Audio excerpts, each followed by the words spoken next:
Shalom, Ibu Bapak, saudara-saudari yang terkasih dalam Tuhan Yesus Kristus. Sore hari ini kita bersyukur kepada Tuhan bila kita masih diberikan kesempatan untuk beribadah walaupun secara online. Kita akan belajar bersama-sama di dalam kitab Yesaya pasal yang ke-20.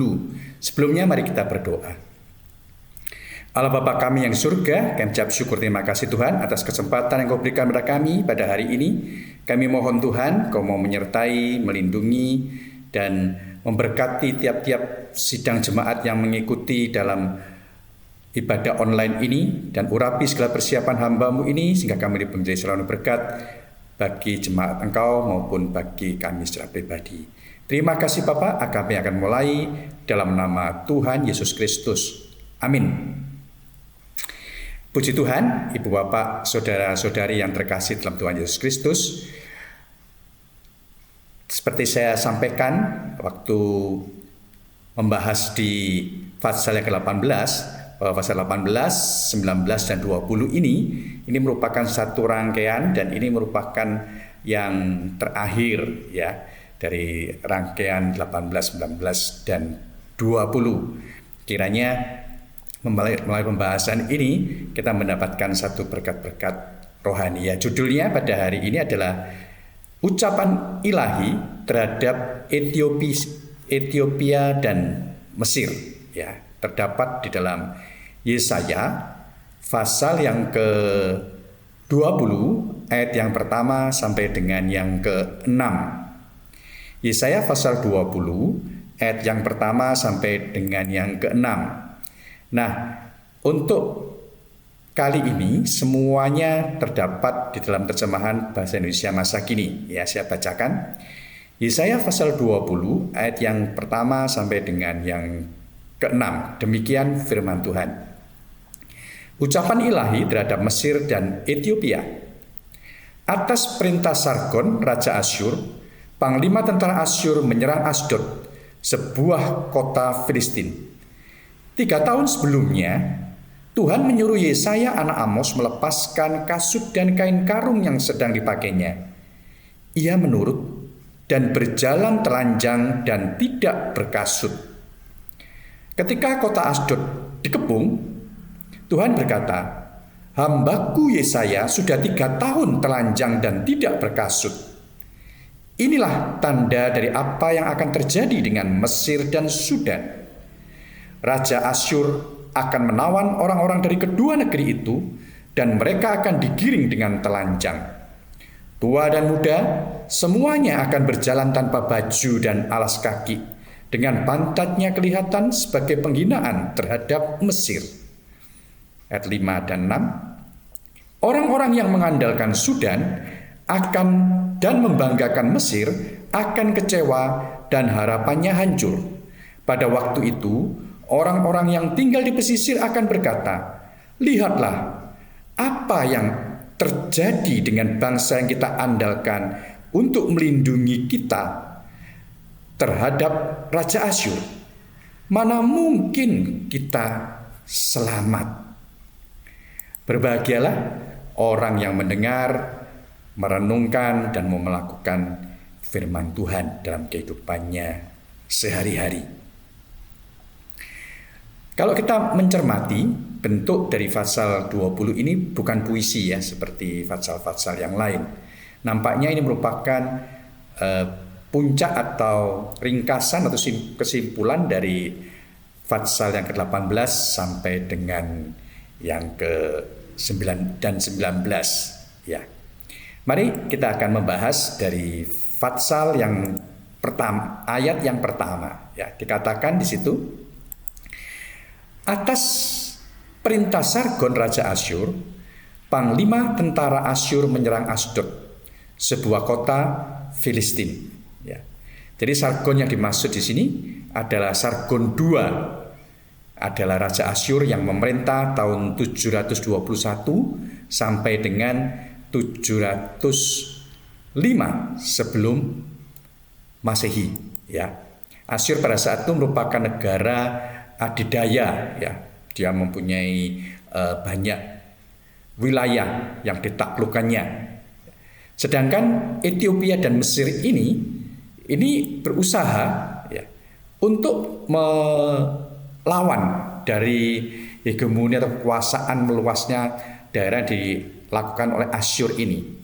Dan atas hasutan Raja Mesir, Asdod akhirnya memberontak. Ya, Asdod ini salah satu dari 5 kota utama Filistin. Ya, kita sering baca di Alkitab, terutama di raja-raja itu ya. Asdod, Askelon, Gaza, Gad, dan Ekron. Ya, itu 5 kota yang sering disebutkan merupakan kota utama di Filistin. Nah, kalau dikatakan di sini kejatuhan Asdod, itu berarti kelima kota ini juga menandai kejatuhan dari semua. Ya. Jadi tahun 713 sebelum Masehi, Raja Asdod yaitu Asyuri itu memberontak terhadap Asyur. Ya. Dan karena pemberontakan ini, maka tahun 711 sebelum Masehi dikatakan pasukan Sargon II ini datang dan menghentikan pemberontakan tersebut. Ya, sebetulnya daerah Filistin diserang 2 kali. Ya, yang pertama di sini adalah tahun 711, nanti 705 ya, 701 sampai 705 itu Raja Sanherib dari Asyur juga akan menyerang lagi ya karena mereka memberontak. Jadi kalau kita melihat di sini ya, apa yang disampaikan oleh Nabi Yesaya ya, ini merupakan satu lakon atau merupakan satu pertunjukan dari dirinya sendiri ya. Dikatakan pada ayat yang kedua dan ketiga itu 3 tahun sebelumnya, jadi sebelum terjadi ya. Jadi ini merupakan satu nubuatan. Tuhan menyuruh Yesaya anak Amos melepaskan kasut dan kain karung yang sedang dipakainya.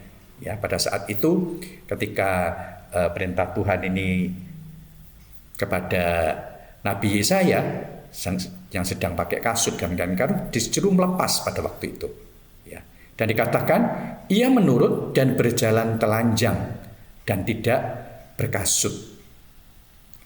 Sedangkan pada ayat 3 ini itu sudah terjadi. Ketika kota Asdod dikepung, Tuhan berkata, ya.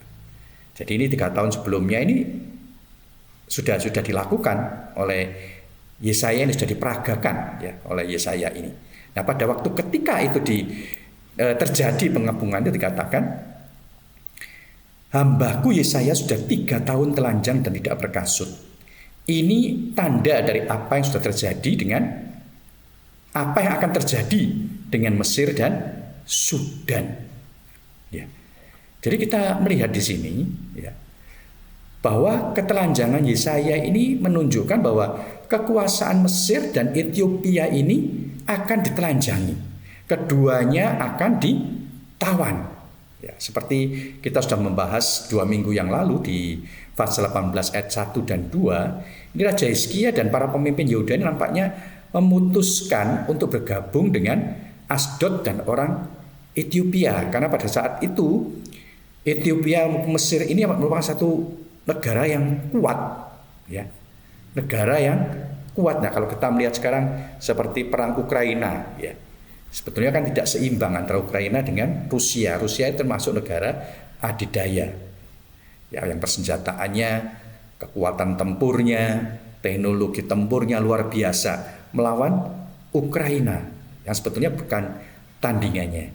Tapi dia disupport oleh negara-negara NATO dan Amerika sehingga perang ini sampai saat ini lebih dari 2 tahun masih berjalan. Ya. Demikian juga pada saat itu Hizkia juga berpikir bahwa Mesir dan Ethiopia ini adalah satu negara yang kuat yang bisa membantu dia untuk melawan Asyur ya, yang agresif menyerang dan menaklukkan banyak bangsa dan negara pada kerajaan-kerajaan pada saat itu. Ya. Jadi Ethiopia yang dimaksud di sini seperti saya sudah sampaikan ya, ini adalah wilayah di selatan Mesir yang meliputi Sudan, wilayah Sudan dan wilayah Ethiopia saat ini. Ya, jadi zaman dulunya itu mereka merupakan satu wilayah. Seperti dulu Timor adalah wilayah Indonesia. Saat ini dia sudah berdiri sendiri, ya seperti itu. Jadi yang dimaksud Ethiopia ini pada waktu itu Sudan dan Ethiopia ini masih menjadi satu. Ya. Nah, sebelum peristiwa ini terjadi dikatakan 3 tahun sebelumnya Yesaya disuruh oleh Tuhan memperagakan bagaimana Ethiopia dan Mesir ini akan dikalahkan oleh Asyur. Ya. Di sini kita melihat ya satu kesetiaan, kerelaan dan ketaatan Yesaya terhadap perintah Allah. Dikatakan walaupun dia itu menderita ya karena dia harus dikatakan itu telanjang ya, penutup tubuh yang minim, tidak berkasut kakinya ya seperti saya gambarkan tadi ya. Ada ilustrasinya di sana ya, dia tidak berkasut seperti itu. Ya, mungkin tubuhnya kan kedinginan karena kita tahu ya suhu di Israel maupun daerah Arab situ kalau malam dingin sekali, kalau siang panas. Ya, bisa dia masuk angin atau mungkin dia demam. Ya, tapi karena dia memiliki satu misi yang jelas, yakni agar bangsa yang diperingatkan oleh Tuhan ini bahwa bertobat, dia mau melakukannya dengan setia. Ya, dan dikatakan itu selama 3 tahun. Tapi sayangnya bangsa yang diperingatkan ini mengabaikannya, ya.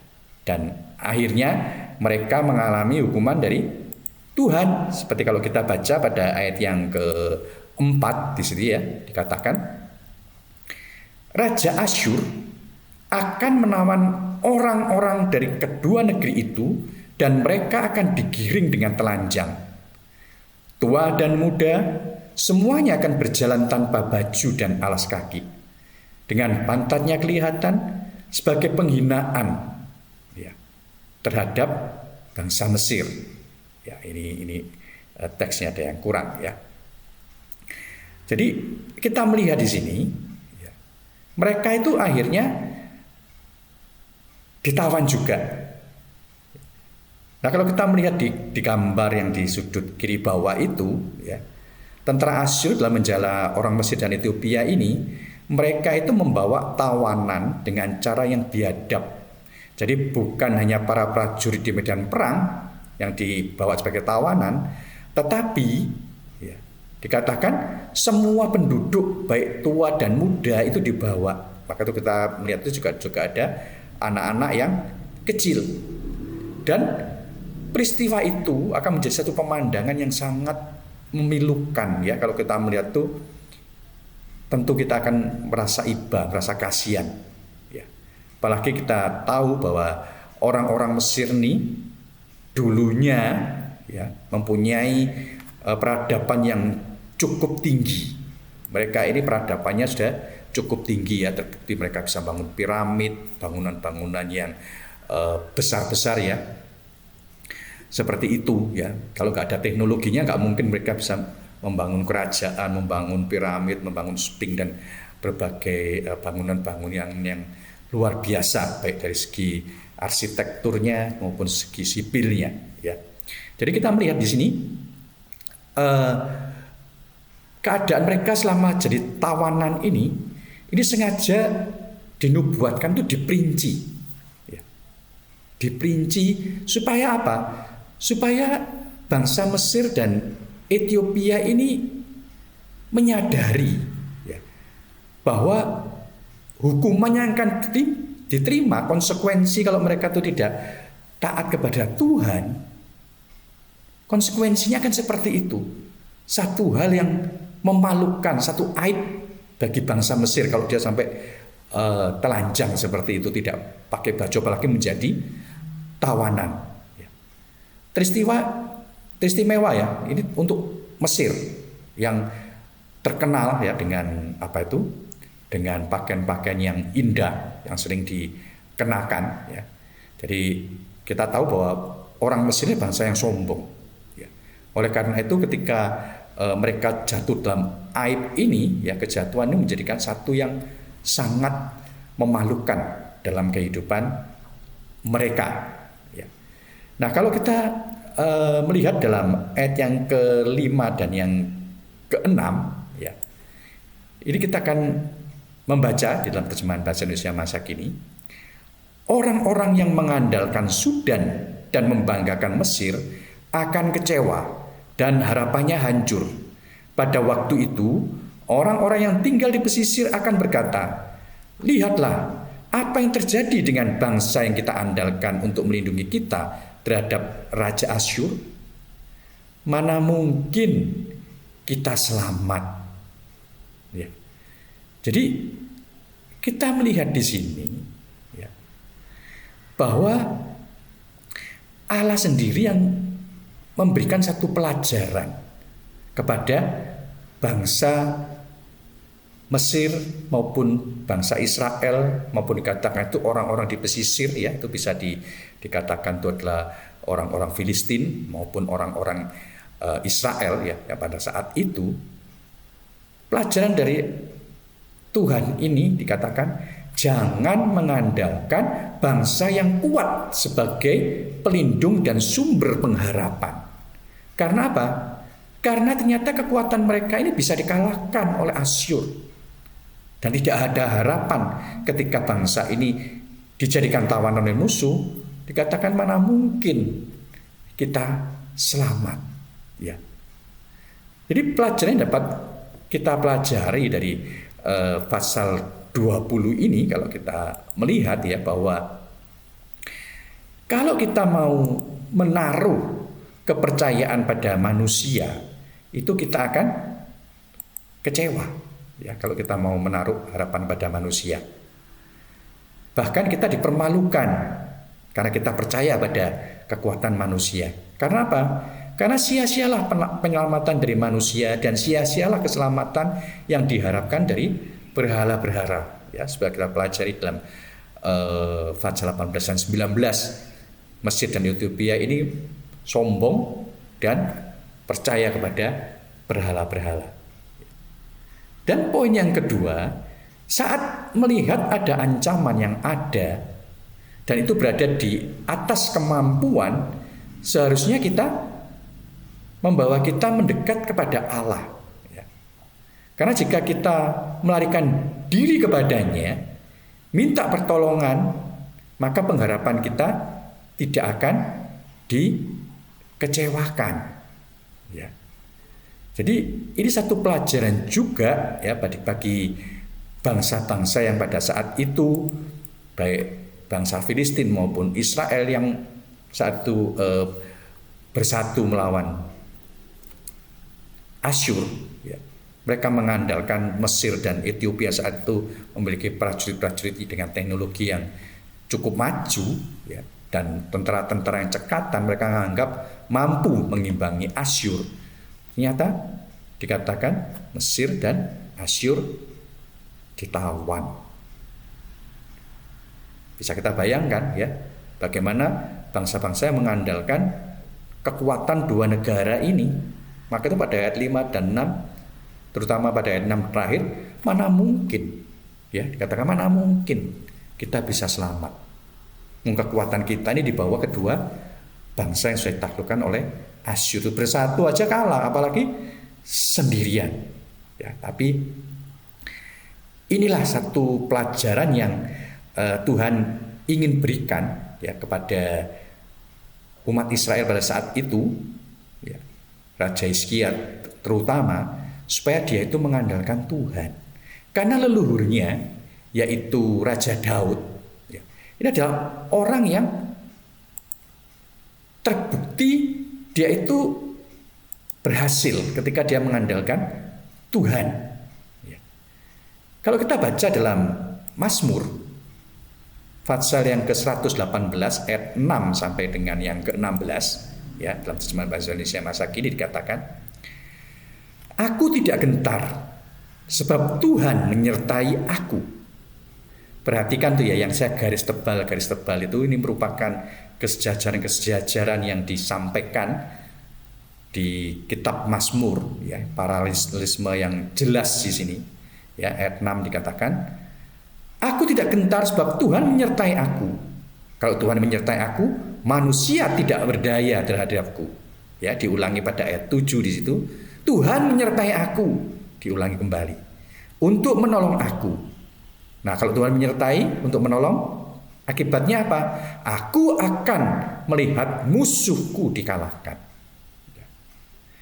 Ayat 8, lebih baik berlindung pada Tuhan daripada mengandalkan manusia. Diulangi lagi, lebih baik berlindung pada Tuhan daripada mengharapkan bangsawan. Ya. Jadi satu hal yang luar biasa bahwa Daud ini memiliki pengalaman pribadi bersama Tuhan.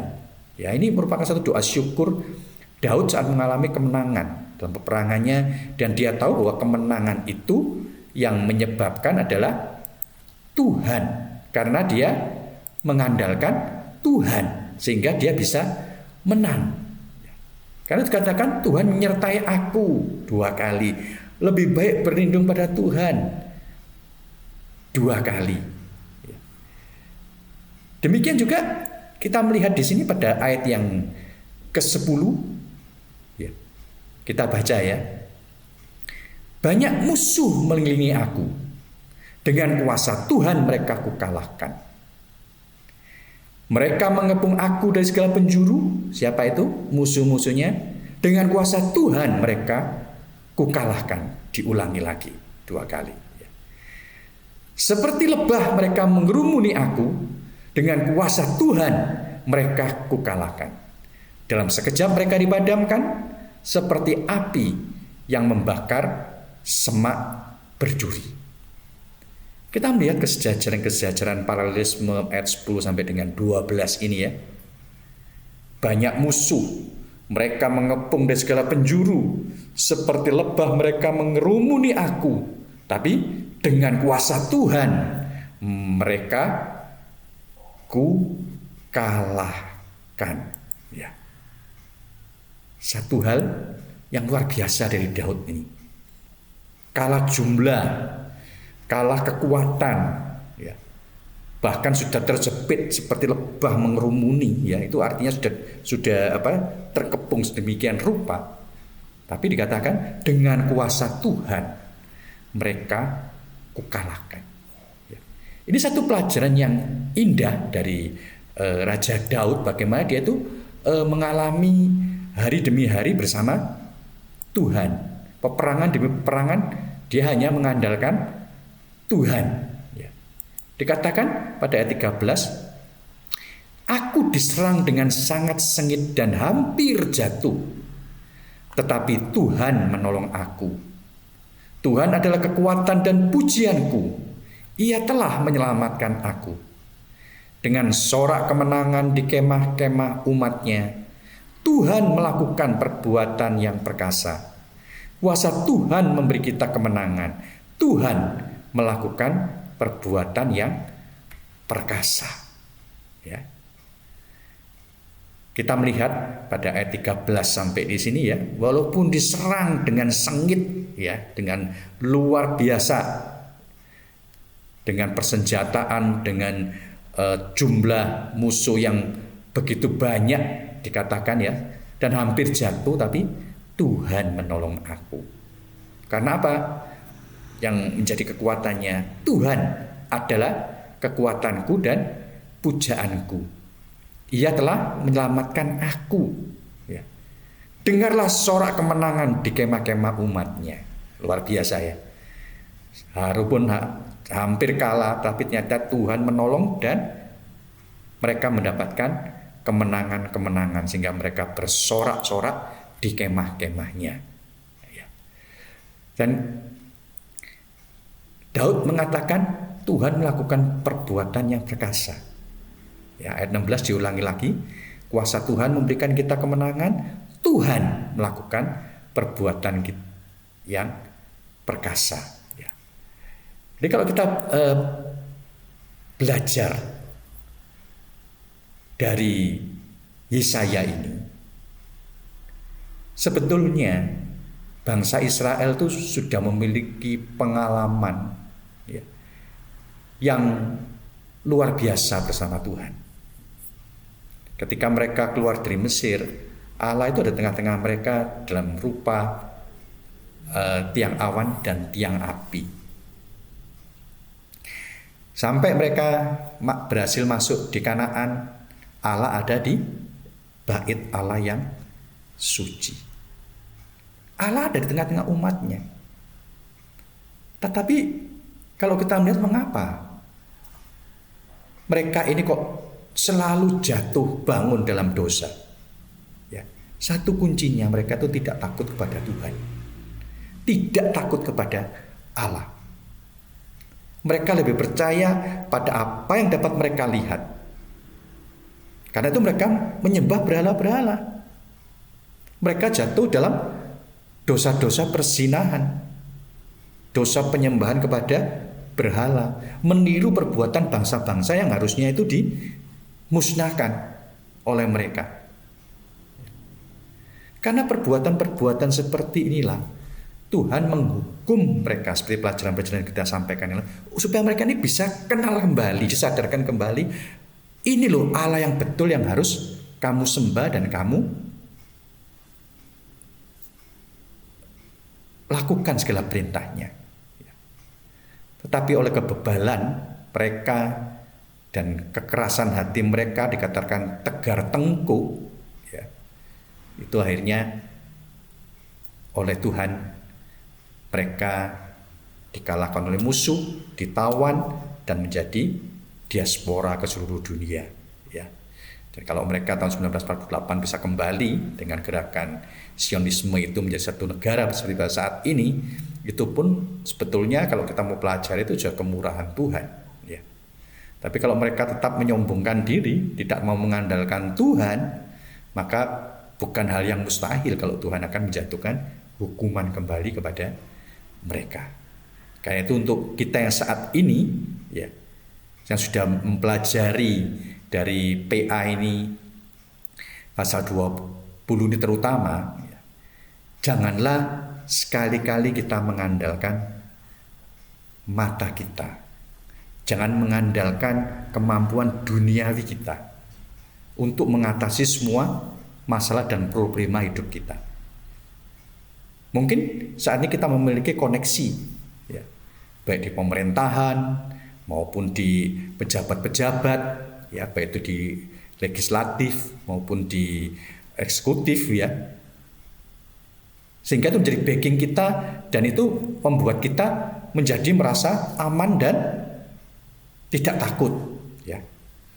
Mungkin kita bersandar pada kekayaan kita, kepandaian kita, koneksi kita, keluarga kita mungkin saat ini, sehingga kita menjadi jumawa, menjadi sombong, seakan-akan kita tidak akan jatuh, tidak bisa dikalahkan.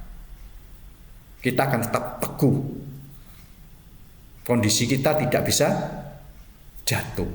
Jangan lupa, orang yang mengandalkan manusia, kekuatannya sendiri, sombong, di mata Allah mereka tinggal menunggu hukuman, supaya mereka sadar mereka hanyalah debu tanah yang tidak berarti apa-apa. Hanya kepada Tuhan Allah semesta alam, itulah yang harus kita sembah, yang harus kita prioritaskan dalam hidup kita, sehingga kita benar-benar mendapatkan satu keamanan yang sejati, kesejahteraan yang sejati, dan kedamaian yang sejati. Amin. Mari kita berdoa. Bapa yang surga, kami ucap syukur terima kasih Tuhan atas pelajaran pada hari ini yang mengingatkan kembali agar kami tidak mengandalkan Tuhan apa yang dapat kami pandang, apa yang dapat kami pikirkan, apa yang dapat kami rasakan itu mampu menjadi penopang dalam kehidupan kami. Tapi biarlah Tuhan, Kau mengajarkan pada saat ini untuk kami bersandar hanya kepada Engkau saja, mengandalkan Engkau saja, tidak mengandalkan siapapun. Karena Engkau adalah Allah di atas segala Allah, penguasa di atas segala penguasa, dan kepada Engkau saja Tuhan kami menyerahkan kehidupan kami. Dan kami tahu segala rencana-Mu dalam kehidupan kami adalah yang terbaik. Berikan kami kekuatan, Roh Kudus-Mu boleh menguatkan dan menolong kami, hingga kami boleh menjadi pelaku-pelaku firman-Mu dan menjadi orang-orang yang selalu menyembah dan mengandalkan Engkau dalam segenap keadaan kami, baik kami menghadapi sakit penyakit, masalah, problema pekerjaan, problema perjodohan, problema dalam rumah tangga, dan segala macam hal Tuhan. Kiranya kami boleh mengandalkan Engkau sebagai Allah yang maha kuasa, yang mampu melakukan segala sesuatu untuk kebaikan kami. Saat ini biarlah Tuhan, kami boleh mengoreksi diri kami bila ada kesalahan, dosa-dosa yang kami perbuat, baik kami sengaja maupun tidak, kami mohonkan ampun Tuhan. Sehingga Roh Kudus-Mu boleh berkarya dalam kehidupan kami dan memimpin kami hari demi hari dalam terang firman-Mu. Terima kasih Bapak, dan marilah kita sekarang menerima berkat Tuhan. Tuhan memberkati engkau dan melindungi engkau. Tuhan menyerahkan wajah-Nya dan memberikan engkau kasih karunia. Tuhan menghadapkan wajah-Nya kepadamu dan memberikan engkau damai sejahtera. Terimalah berkat Tuhan dan penyertaan Roh Kudus dari saat ini sampai Maranatha, Tuhan Yesus datang kembali. Amin. Puji Tuhan, Ibu Bapak, saudara yang terkasih dalam Tuhan Yesus Kristus, pada saat ini kita sudah menyelesaikan Fatsal 20, dan minggu depan akan dilanjutkan oleh tim gembala yang lain. Sampai jumpa dan sampai bertemu kembali di PA mendatang. Amin. Tuhan memberkati kita semua.